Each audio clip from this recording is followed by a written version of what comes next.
देखिए भैया, एगो औरत के पति परदेश में बड़ी है, चैत के महीना बा, सबकर कटनी होता, बेचारी के जवानी बिछौना पर छटर पटर कैले।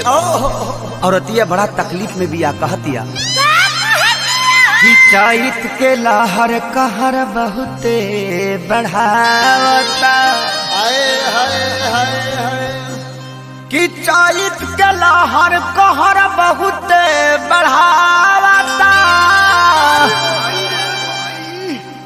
कि चढ़नी जवानिया में अगिया लगावता। अरे क्यों ए राजा का हो? तू तो परदेसवा में काटता रचानी, चुप रहा। बिगड़ता मन जब खेसरिया चैत गावता।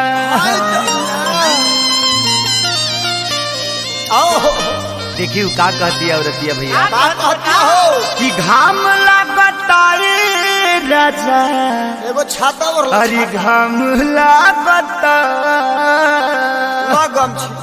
कि घाम लागता रे राजा, घाम लागता, आखिर काठी में घाम लागता रे राजा, घाम लागता, घाम लागता रे राजा, घाम लागता, टूटा बहराम करे लाल, टूटा बहराम करे लाल, चैत में हमरा घाम लागता।